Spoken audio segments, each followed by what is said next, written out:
YouTube channel अद्भुत कहानी star पर उपस्थित समस्त श्रोताओं का, भक्तों का और सब्सक्राइबर बंधुओं का एक बार फिर से स्वागत और हार्दिक अभिनंदन है। श्रोताओं, जैसा कि आप जानते हैं, हमारी कहानी चल रही थी नल पुराण इतिहास और उसके 53 एपिसोड मैं आपकी सेवा में प्रसारित कर चुका था और आज 54वां एपिसोड आपकी सेवा में लेकर के उपस्थित हूं। परंतु श्रोताओं, उससे पहले हमने एक कमेंट चुना है आज के लिए और वो कमेंट करने वाले हमारे एक महान सब्सक्राइबर बीरेंद्र सिंह जी हैं, जो इंडियन नेवी के एक ऑफिसर हैं और वो लिखते हैं, गुरुजी लास्ट 6 महीने से मैं आपका वीडियो प्रतिदिन देखता हूं। जिस दिन आप वीडियो नहीं डालते हैं या गैप दे देते हैं उस दिन मुझे नींद नहीं आती। गुरुदेव, आपसे निवेदन है कि आप प्रतिदिन वीडियो डाला करें। तो देखिए श्रीमान बीरेंद्र सिंह जी, आप जैसे महान सब्सक्राइबर को हमारी ओर से हार्दिक अभिनंदन और धन्यवाद। और हमने आपकी शिकायत नोट कर ली है। मैं प्रयास करता हूं प्रतिदिन वीडियो डालने का, परंतु फिर भी किसी कारणवश नहीं डाल पाऊं तो उसके लिए क्षमा प्रार्थी हूं। तो आइए श्रोताओं, मैं आपका ध्यान 53वें एपिसोड से जोड़ता हूं। 53वें एपिसोड में मैंने बताया था कि राजा नल वापस आ जाते हैं राजा बुध से, यह सुनकर कि आपको लखिया बन जाना होगा और वहां से काले गाड़े लेकर के आने होंगे और उनको हमारे पिंगुल में बंटवाना होगा। श्रोताओं, राजा नल रजधन तेली के साथ कुलवारे में आ जाता है और कुलवारे में आया तो रानी दमयंती को जो राजा बुध ने कहा वो संपूर्ण हाल कह सुनाया कि रानी, राजा बुध तब विवाह करेगा कि जब मैं लखिया वन से काले गाड़े लेकर के आऊं। रानी दमयंती कहने लगी कि महाराज, वैसे कोई बात नहीं है, आपकी वीरता पर कोई शक नहीं है, परंतु आप महाराज बुध से ये कह दीजिए कि मेरे पास कोई असवारी नहीं है, मैं किस घोड़े पर बैठ के जाऊं और कोई भी घोड़ा, हर घोड़ा मेरा वजन सहन नहीं कर सकता। इसलिए हे राजन, तुम मुझे एक घोड़े की व्यवस्था करो और मैं लखिया वन को चला जाऊंगा। और हे राजा, दमयंती कह रही है, ना राजा बुध के पास कोई ऐसा घोड़ा जो आपका वजन सहन करे और ना तुम्हें लखिया वन जाना पड़ेगा। देखिए श्रोताओं, राजा नल को युक्ति कुछ समझ में आई और दूसरे दिन राजा नल हाथ में साबर लेकर के, जो तेली के कुलवारे का साबर था, उसे लेकर के रजधन तेली के साथ पहुंच जाता है महाराज बुध के दरबार में। राजा बुध ये देख करके कि मेरा समधी आया हुआ है तो मूढ़े डलवा देता है बैठने के लिए, परंतु राजा नल कहता है कि नहीं महाराज, मैं इस समय इन मूढ़ों पर नहीं बैठ सकता, इन कुर्सियों पर नहीं बैठ सकता, ये मेरे समय का प्रभाव है। नहीं तो आप मुझे आधे सिंहासन पर बैठाते, ये मूढ़ा और कुर्सी नहीं डलवाते। श्रोताओं, राजा नल कहने लगे कि देखिए राजन, महाराज बुध, मैं लखिया वन को अवश्य जाऊंगा और काले गाड़े लेकर के आऊंगा, परंतु तुम जान रहे हो कि मुझ पर औखा पड़ रही है और उस औखा के चलते मेरे पास कुछ भी नहीं बचा है। मैं तेली के यहां कुलवारे में रहता हूं, इसलिए महाराज आपको मुझे कोई ऐसा घोड़ा देना होगा जो मेरा भार सहन कर सके। देखिए श्रोता, राजा बुध का जो मंत्री था सेडामल सेठ, वो कहने लगा, महाराज अब तो अपने आप ही काम बन गया, हमारे पास एक मनुष्यों को खाता है वह घोड़ा हमारे एक जेल में बंद कर रखा है। श्रोताओं, ध्यान से सुनने की बात है कि जिस समय राजा नल ने नरवरगढ़ को छोड़ा था और विपत्ति के समय नरवरगढ़ से निकल करके आए तो उधर उस घोड़े को पता चल जाता है वीरवरण को, तो उसके 2-4-5 दिन बाद वीरवरण घोड़ा भी अपनी जो लगाम थी उसे काट करके चल देता है राजा नल का पीछा करता हुआ। और राजा नल को खोजते खोजते बनियों में भटकता हुआ चला जा रहा है। जिधर राजा नल की चलने की खुशबू जाती है, खुशबू से चल रहा था राजा नल के पीछे। और जब वीरवरण को यह पता चल गया कि मेरे महाराज नल पिंगुलगढ़ पहुंच चुके हैं तो वो पिंगुलगढ़ की सीम में प्रवेश कर जाता है। परंतु राजा बुद्ध के सैनिकों ने उस वीर वरण घोड़े को घेर लिया, चारों तरफ से घेर करके और पुचकार करके एक जेल में बंद कर दिया। और वह घोड़ा वीर वरण जो राजा नल का था, राजा बुद्ध की जेल में बंद था। और राजा बुद्ध से सेड़ामल कहने लगा कि महाराज, अब हमें चिंता करने की आवश्यकता नहीं है। जो मानस खाना घोड़ा है, जो मनुष्य खाता है, उस घोड़े के पास इसको भेज दिया जाए, इस तेली के नौकर को भेज दिया जाए और वह घोड़ा इसे खा जाएगा। और महाराज, हमारा सहज में ही पीछा छूट जाएगा, हमें कोई प्रयास करना नहीं पड़ेगा। देखिए श्रोताओं, राजा बुद्ध ये सुनकर के बड़े प्रसन्न होते हैं। तो राजा बुद्ध कहने लगे कि महाराज नल, हमारे पास एक ऐसा दिव्य घोड़ा है जो आप उस पर कितना ही वजन लाद सकते हैं, हर कोई सवार उसे अपने काबू में नहीं कर सकता, हर किसी व्यक्ति की वो सवारी सहन नहीं करता है। इसलिए हे राजन, हमने उसे एक जेल में बंद कर रखा है। चलिए महाराज, मैं आपको उस घोड़े के पास लेकर चलता हूं। हे श्रोताओं, अब तो राजा बुद्ध और सेड़ामल जो मंत्री था राजा बुद्ध का, दोनों महाराज नल को लेकर के उस जेल की तरफ चल देते हैं जिसमें वीर वरण घोड़ा बंद था।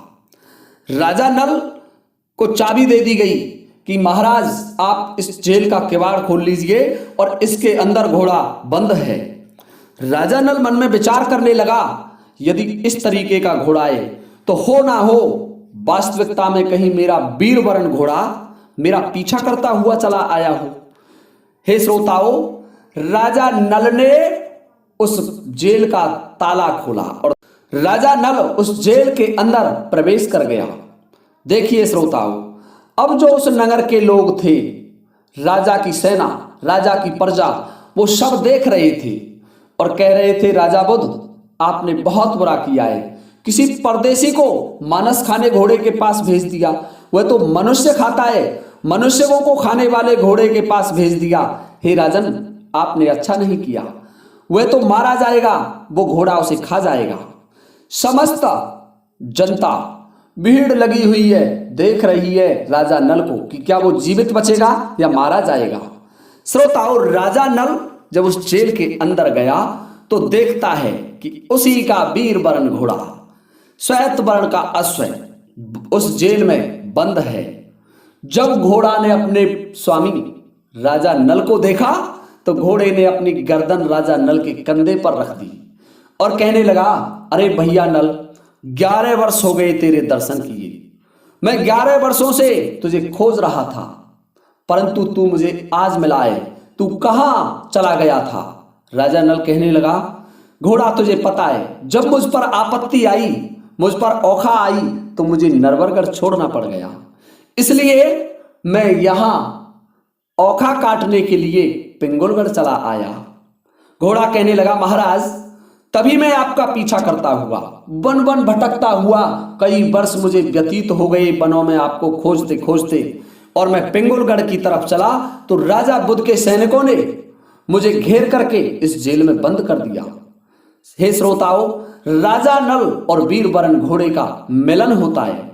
राजा नल उस घोड़े को लेकर के बाहर आ जाते हैं। राजा नल की हिम्मत 10 गुनी बढ़ जाती है। राजा नल घोड़े को लेकर के बाहर आए तो नगर की जनता उस महाराज की तरफ देखने लगी, कहने लगी कि ये कौन व्यक्ति है, ये घोड़ा तो मनुष्य खाता था, परंतु ये तो बड़ा आंसुओं से रो रहा है इसके लिए। राजा नल कहने लगे, महाराज बुद्ध, ये मेरा वीर वरण घोड़ा है, ये दानव दैत्य वाला जो घुमासुर दाना था, मैंने उसका वध किया और उसकी जेल से छुड़ाया था। ये देवताओं के पास रहा था, ये दिव्य अश्व है। राजन, हर कोई इसकी पीठ पर सवारी नहीं कर सकता, इसके पीठ पर केवल मैं ही सवारी कर सकता हूं। हे श्रोताओं, अब तो राजा बुद्ध घबरा गया कि ये निश्चित ही कोई पराक्रमी नरेश है। हे श्रोताओं, राजा नल उस घोड़े पर सवार हो जाते हैं और सवार होकर के महाराज बुद्ध के दरबार में ले आते हैं घोड़े को। राजा बुद्ध के दरबार में महाराज नल उस घोड़े से उतर जाते हैं और राजा बुद्ध से कहने लगे, राजन, यदि मैं चाहूं तो तेरे नगर को ध्वस्त कर दूं, मैं चाहूं तो ये मेरा अश्व तेरे संपूर्ण नगर का विनाश कर दे। राजा बुद्ध घबरा गया। राजा बुद्ध कहने लगा, नहीं राजन महाराज आप ऐसा मत कीजिए। तो नल कहने लगा, जाइए अपनी उस रानी चिरौंजा से कहो कि मेरे घोड़े के पैरों की पूजा करें। श्रोताओं, राजा बुद्ध घबरा गया, डर के मारे अपनी रानी चिरौंजा से कहने लगा, रानी एक स्वर्ण थाल लाओ सजा करके और इस अश्व के पैरों की पूजा करो।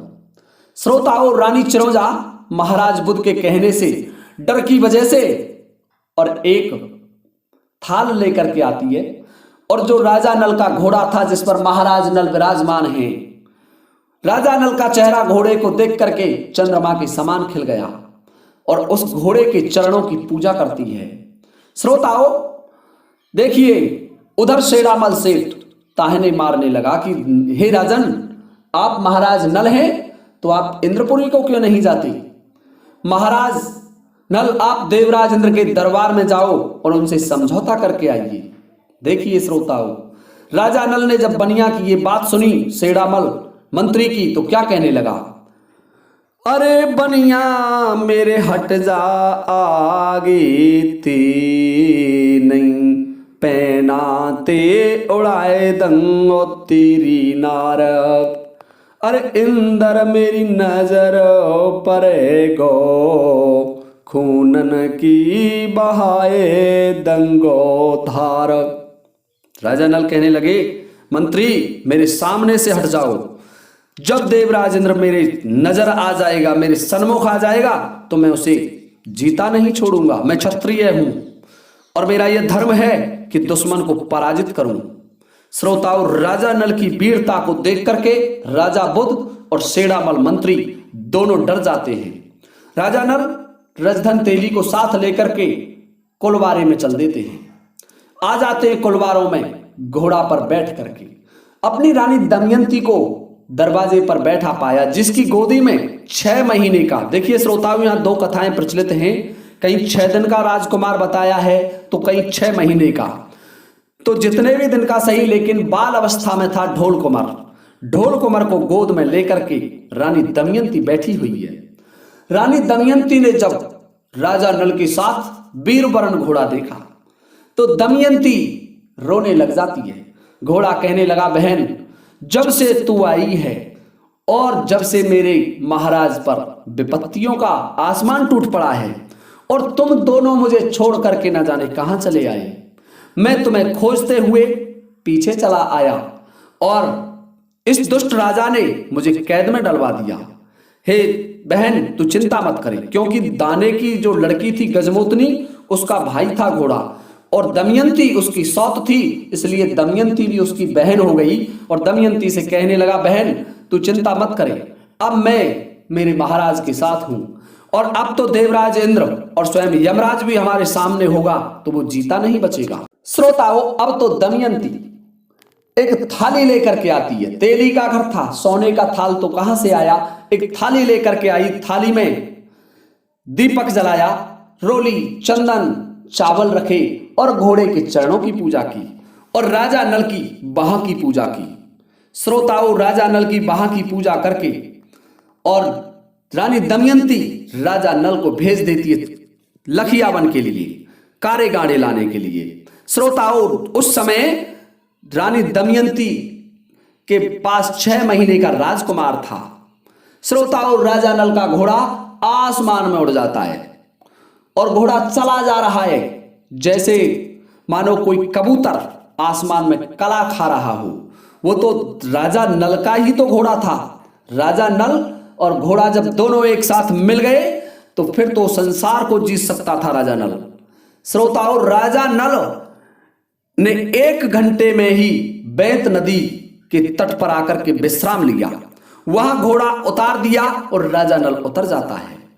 अब देखिए श्रोताओं, इधर जो गंगा तेलिन थी, गंगा तेलिन जो रजधन तेली था उसकी पत्नी थी, उसको पता चला, जब उसको पता चला कि नल अकेला लखियावन को गया है तो वो अपने पति के पास आती है, रजधन के पास, और रजधन से कहने लगी, अरे महाराज तुमको ये शर्म नहीं आई कि जो तुम्हारे पास रहा था, जिसने अब तक आपको स्वामी मान करके आपके यहां काम किया, उसी के भाग्य से आप इतने बड़े बने कि महाराज ने तुम्हें सामंत का दर्जा दिया, नहीं तो आपको ज्ञात होगा कि आप गांव गांव तेल बेचते थे।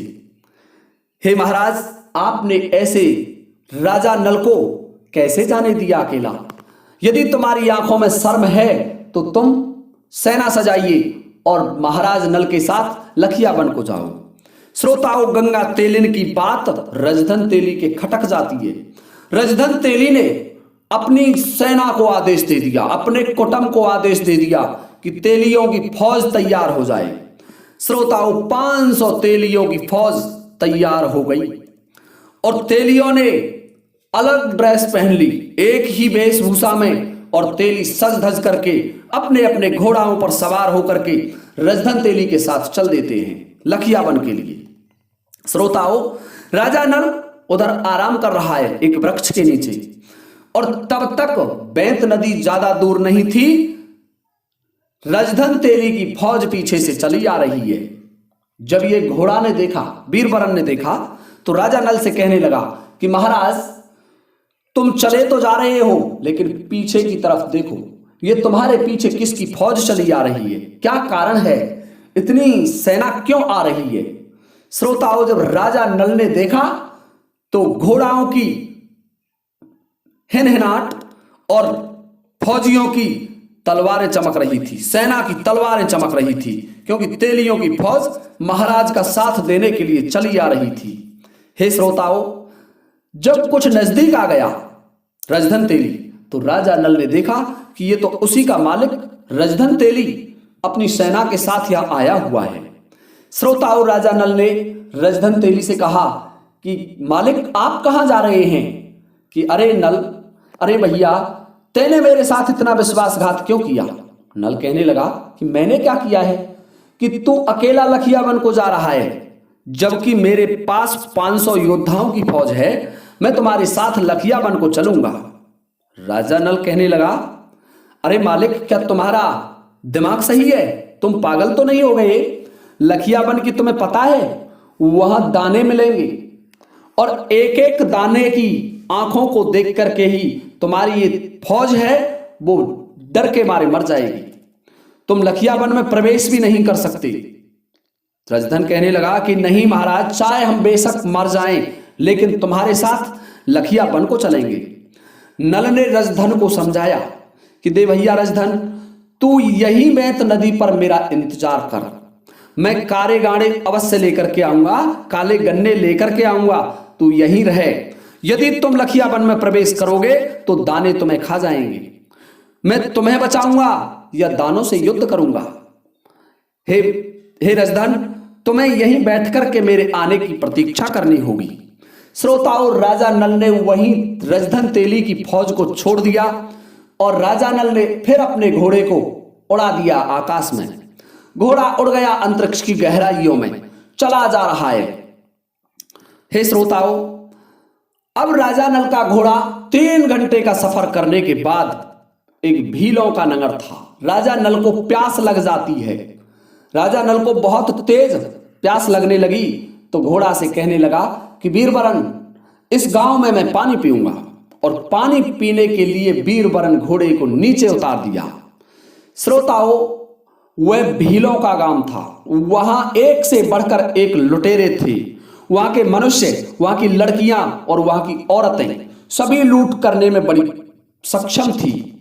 श्रोताओं, जब राजा नल को वहां अपने भील नगर में भीलों ने देखा तो भील मन में विचार करने लगे कि इसका घोड़ा छीन लो, ये पहली बार आया है, कहीं का परदेसी है, और इसको मार दो और इस घोड़े को हम रख लेंगे। ये सोच करके 150 भीलों ने इकट्ठा होकर के महाराज नल पर आक्रमण कर दिया। देखिए श्रोताओं, परंतु राजा नल कोई ऐसे लड़ने वाले नहीं थे।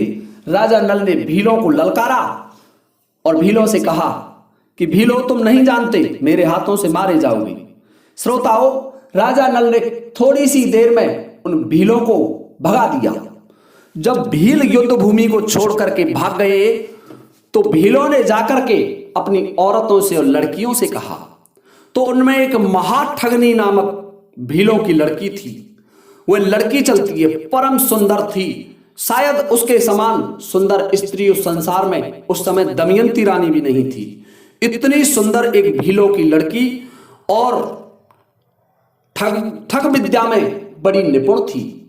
वह मार्ग में आ जाती है और राजा नल से कहने लगी, अरे घोड़े वाले, तुम कौन हो और कहां जा रहे हो? श्रोताओं, राजा नल का ध्यान उस भील की पुत्री पर गया तो राजा नल का मन एकदम से उस पर आसक्त हो गया।